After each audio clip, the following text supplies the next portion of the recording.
Dear students, हम पृथ्वी की आंतरिक संरचना के बारे में अध्ययन कर रहे थे और अभी तक हमने ये देखा कि पृथ्वी की आंतरिक संरचना का ज्ञान होना भूगोलवेताओं के लिए क्यों आवश्यक है, तथा उसी के दूसरे पार्ट में हमने देखा कि पृथ्वी के आंतरिक भाग की जानकारी प्रदान करने वाले साधन कौन कौन से हैं। इस चतुर्थ भाग में हम पृथ्वी के आंतरिक परतों के बारे में अध्ययन करेंगे। प्रत्यक्ष व अप्रत्यक्ष साधनों के द्वारा वैज्ञानिकों ने और भूगर्भवेताओं ने पृथ्वी की आंतरिक संरचना के बारे में जो निष्कर्ष निकाले हैं, उनसे एक बात तो तय है कि पृथ्वी का संपूर्ण आंतरिक भाग एक प्रकार की चट्टानों से या एक प्रकार की विशेषताओं से निर्मित नहीं है। उसमें अलग अलग प्रकार की चट्टानें, अलग अलग प्रकार की विशेषताएं, अलग अलग प्रकार का रासायनिक संगठन पाया जाता है। इसी आधार पर पृथ्वी के आंतरिक भाग को कई परतों में विभाजित किया जाता है। 12वीं कक्षा तक आपने जो पृथ्वी की आंतरिक संरचना का वर्गीकरण पढ़ा था, वह वर्गीकरण वैज्ञानिक सुएश का दिया हुआ था, जिसके अंतर्गत हमने पृथ्वी के आंतरिक भाग में 3 परतों का अध्ययन किया था: सियार, सीमा और निफे। इन 3 परतों के जो नामकरण है वह उनकी विशेषता बताने वाले हैं। जैसे सियाल में सिलिका प्लस एल्यूमिनियम, सीमा में सिलिका प्लस मैग्नीशियम और निफे में निकल प्लस आयरन।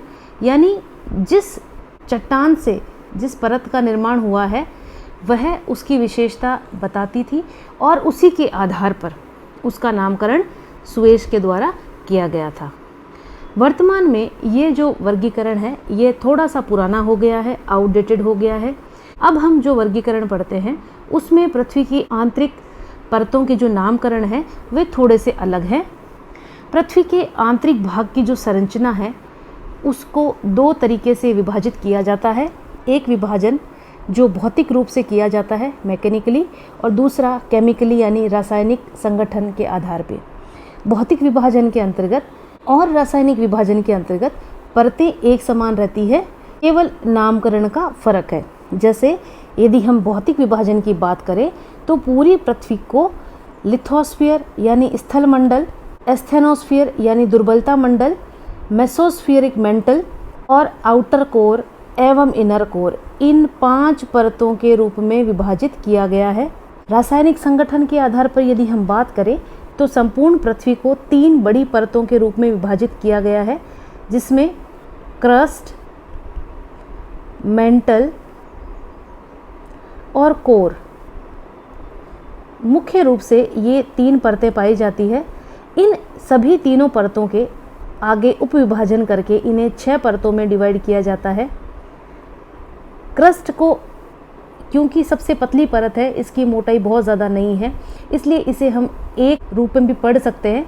मेंटल जो है वो काफ़ी गहराई तक पाई जाती है, काफ़ी उसका घनत्व है, काफ़ी उसका द्रव्यमान है, इसलिए उसे 2 पार्ट में डिवाइड करके उसका अध्ययन किया जाता है, अपर मेंटल और लोअर मेंटल। कोर आंतरिक भाग है, वह भी बहुत अलग अलग विशेषताएं रखने वाला है, दोनों जो कोर है वो, इसलिए उनके भी 2 डिवीज़न करके उन्हें आउटर कोर व इनर कोर के रूप में पढ़ा जाता है। इस डायग्राम में यदि हम देखें तो पृथ्वी की ऊपरी सतह जो मानव का निवास है, वहाँ से लेकर यदि पृथ्वी के आंतरिक भाग यानी पृथ्वी का जो केंद्र है वहाँ तक यदि हम एक लंबवत इस तरीके से कोई पृथ्वी का टुकड़ा देखें तो उसके अंतर्गत ये परतें किस प्रकार पाई जाती हैं। सबसे ऊपरी परत जो कि 100 किलोमीटर की गहराई तक पाई जाती है, क्रस्ट कहलाती है। हिंदी में हम इसे भूपर्पट्टी के नाम से भी जानते हैं। दूसरी जो परत है जो कि 100 किलोमीटर की गहराई से लेकर 2900 किलोमीटर की गहराई तक पाई जाती है, मेंटल कहलाती है। इसी मेंटल के 2 पार्ट अपर और लोअर मेंटल है। तीसरी आंतरिक परत जो कि 2900 किलोमीटर की गहराई से लेकर 5100 किलोमीटर की गहराई तक पाई जाती है, वह आउटर कोर कहलाती है। उसके बाद में 5100 किलोमीटर से लेकर 6378 किलोमीटर यानी पृथ्वी के केंद्र तक जो परत पाई जाती है उसे इनर कोर के नाम से जाना जाता है। आज हम सबसे पहले सबसे ऊपरी परत जो है क्रस्ट या भूपर्पट्टी जिसे हम कहते हैं, जो मानव का निवास स्थान है, उसके बारे में विस्तार से चर्चा करेंगे। पृथ्वी की ये जो ऊपरी परत है, जैसा कि इस डायग्राम में आप देख रहे हैं, इसमें दो प्रमुख स्थलाकृतियाँ पाई जाती हैं जिसे हम प्रथम श्रेणी के उच्चावचों के अंतर्गत सम्मिलित करते हैं।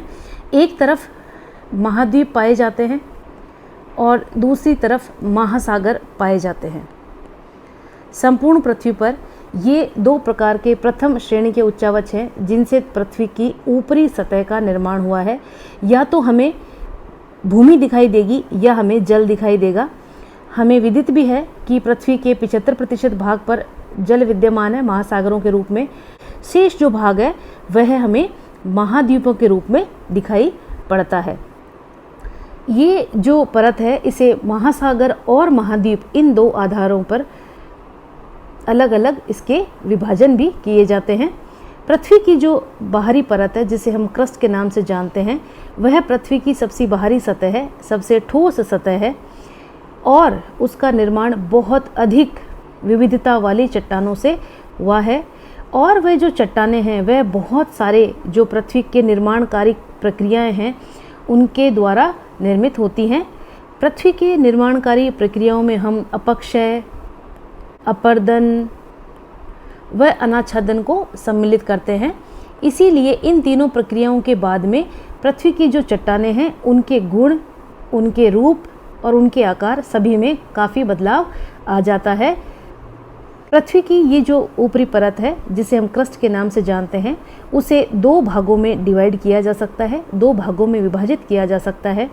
इस विभाजन का जो मुख्य आधार है वह उनकी अवस्थिति, उनका संगठन और उनकी मोटाई है। इसी आधार पर पृथ्वी की ये जो ऊपरी परत है इसे हम महाद्वीपीय और महासागरीय दो भागों में विभाजित करते हैं। एक जो महाद्वीपों के रूप में स्थित सबसे ऊपरी परत है उसे कहते हैं महाद्वीपीय क्रस्ट, और जो जल से आच्छादित महासागरों के नीचे पाई जाती है उसे हम महासागरीय क्रस्ट के रूप में जानते हैं। ये दोनों क्रस्ट वह अलग अलग गठन वाली और अलग अलग मोटाई वाली होती हैं। जैसे जो कॉन्टिनेंटल क्रस्ट या महाद्वीपीय क्रस्ट है उसकी जो मोटाई है वह पृथ्वी की सतह से लेकर 70 किलोमीटर की गहराई तक पाई जा सकती है। ऐसा इसलिए है कि कहीं कहीं पृथ्वी की ऊपरी सतह पर पर्वत श्रृंखलाएं पाई जाती हैं, कहीं पठार पाए जाते हैं, कहीं मैदान पाए जाते हैं।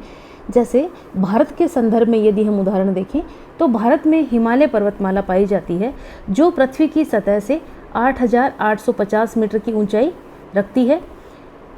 तो वहाँ पर जो क्रस्ट है वह 8 किलोमीटर और अधिक पाई जाएगी क्योंकि 8 किलोमीटर ऊपर धरातल पर पर्वत श्रृंखला पाई जाती है। तो महाद्वीपों के ऊपर इस प्रकार की स्थलाकृतियाँ पाए जाने के कारण क्रस्ट है वह काफ़ी गहरी होती है, काफ़ी मोटी होती है। दूसरी तरफ जो महासागरीय क्रस्ट है वह महासागरों के तल से लेकर 30 किलोमीटर की गहराई तक पाई जाती है। महासागरों की औसतन जो गहराई है विश्व की वह 4000 मीटर मानी जाती है। उसके नीचे उसकी तली मानी जाती है, यानी 4 किलोमीटर की ये जो अंतर है महासागरों और महाद्वीपों में, ये और कई और बहुत सारे कारण हैं जिनके कारण ये जो महासागरीय क्रस्ट की जो मोटाई है वह कम पाई जाती है। इस डायग्राम के यदि हम देखें तो ये इधर वाला जो हिस्सा जिसमें पर्वत श्रृंखला आपको दिखाई दे रही है ये हिस्सा कहलाता है कॉन्टिनेंटल क्रस्ट, और ये जो सागर की जो ये पानी है इसके नीचे ये जो पाया जाता है इसे कहते हैं महासागरीय क्रस्ट। इनकी मोटाई में आप फ़र्क देखिए कि कितना ज़्यादा फ़र्क है इनकी मोटाई में। दूसरा, महाद्वीपीय चट्टानों के महाद्वीपीय जो क्रस्ट है उसका निर्माण ग्रेनाइट प्रकार की रॉक से, ग्रेनाइट प्रकार के चट्टानों से माना जाता है, जबकि महासागरीय जो क्रस्ट है उसका निर्माण बेसाल्टिक प्रकार की चट्टानों से माना जाता है। महासागरों में निरंतर जो है महाद्वीपों से लगातार अवसाद का जमा होना लगातार लगा रहता है, और इस अवसाद के भार के कारण भी यहाँ जो महासागरों के नीचे जो क्रस्ट पाई जाती है उस पर दबाव पड़ने से उसकी जो थिकनेस है वो काफ़ी कम हो जाती है, जबकि ये जो महाद्वीपीय भाग है इसमें इसकी थिकनेस काफ़ी ज़्यादा पाई जाती है। क्रस्ट की और अधिक विशेषताओं की यदि हम बात करें तो पृथ्वी की ये जो सबसे बाहरी परत है ये अधिकांशतः अवसादी चट्टानों से मिलकर बनी है, और उन अवसादी चट्टानों के नीचे आग्नेय चट्टानें पाई जाती हैं, कायांतरित चट्टानें पाई जाती हैं, क्रिस्टलाइन चट्टानें पाई जाती हैं जो कि अम्लता वाले स्वभाव की होती हैं। ये जो क्रस्ट है, इसकी जो ऊपरी परत है उनमें इन चट्टानों की अधिकता रहती है, जबकि जैसे जैसे हम गहराई में जाएंगे इसकी लोअर जो निचली सतह है उसके अंतर्गत बेसाल्टिक और अल्ट्रा बेसिक चट्टानों की प्रधानता पाई जाएगी। यानी कि ये जो क्रस्ट है इसका ऊपरी भाग तो अवसादी चट्टानों से मिलकर बना है और जो निचला हिस्सा है वह आग्नेय और रूपांतरित चट्टानों से मिलकर बनता है। जो 2 प्रकार की क्रस्ट की हमने चर्चा की उसमें कॉन्टिनेंटल क्रस्ट या महाद्वीपीय क्रस्ट जो है उसका निर्माण अपेक्षाकृत हल्के पदार्थों से हुआ है, जिसमें सोडियम, पोटेशियम, एल्यूमिनियम और सिलिकेट प्रकार की चट्टानें पाई जाती हैं, जिसमें ग्रेनाइट की प्रधानता पाई जाती है। जो महाद्वीपीय क्रस्ट है वह महासागरीय क्रस्ट के मुकाबले काफ़ी पुरानी है। जो महासागरों के नीचे ओशनिक क्रस्ट के नाम से हम जानते हैं, और ये जो ओशनिक क्रस्ट है ये काफ़ी अधिक घनत्व वाली चट्टानों जैसे आयरन यानी लोहा, मैग्नीशियम, सिलिकेट और आग्नेय चट्टानें जिनमें कि बेसाल्ट की प्रमुखता होती है उनसे इसका निर्माण होता है। इसी कारण ये जो ओशनिक क्रस्ट है इसका घनत्व महाद्वीपीय क्रस्ट की तुलना में अधिक पाया जाता है।